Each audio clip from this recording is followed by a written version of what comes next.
Bonjour, nous sommes le dimanche 3 octobre 2021.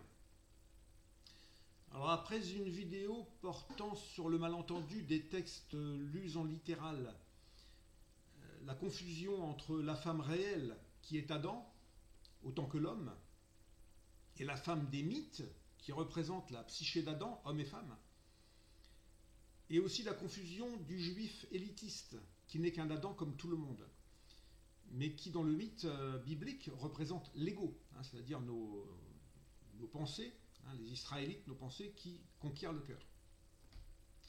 Alors Jésus est le juif par excellence, qui est sacrifié, qui se sacrifie pour unir la terre, donc son ego, au ciel, le cœur.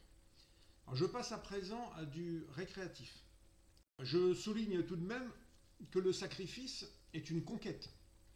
Les Juifs, nos pensées, doivent investir Jéricho, le royaume des cieux intérieurs. Ce n'est pas une attente passive du Christ intérieur, et encore moins la conquête de la Jérusalem physique, comme le souhaitent ceux qui veulent posséder la terre, dominer, au lieu de se conquérir eux-mêmes. Alors passons donc à du ludique. Les nombres ont une signification. 12, c'est la multitude. 40, c'est la purification. Vous reverrez les vidéos qui précèdent, notamment la vidéo numéro 11. Alors vous trouverez la signification de la Ménorah, qui représente l'homme nouveau, dans les dialogues avec l'ange de Gita Malache, reproduite dans le petit ouvrage dont le lien est sous les vidéos. Alors la Ménorah, c'est 7 branches. Le nombre 5 représente la Ménorah de l'homme ancien, où Dieu est en sommeil. Et la 4e branche centrale, l'homme nouveau unifié, n'est pas encore. Donc 7 moins 2, ça fait 5. Avant la Pâque, Jésus multiplie 5 pains, et il reste 12 paniers.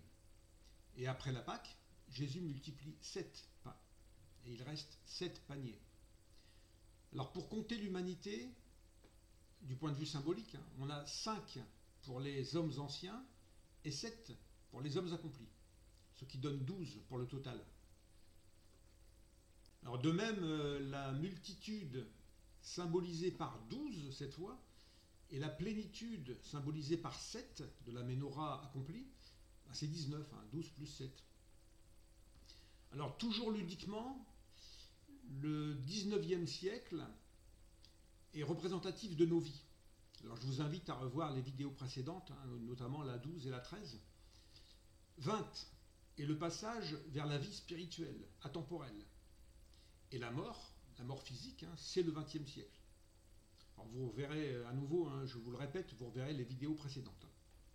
Alors nous sommes à 21, le nombre du ciel, et nous sommes au 21e siècle. Alors voilà pour une vidéo qui se veut récréative. Alors il n'y a pas de numérologie dans tout ça, c'est juste un peu de la symbolique des nombres qu'on trouve dans les mythes. Je n'invente rien. Bonne vie à tous.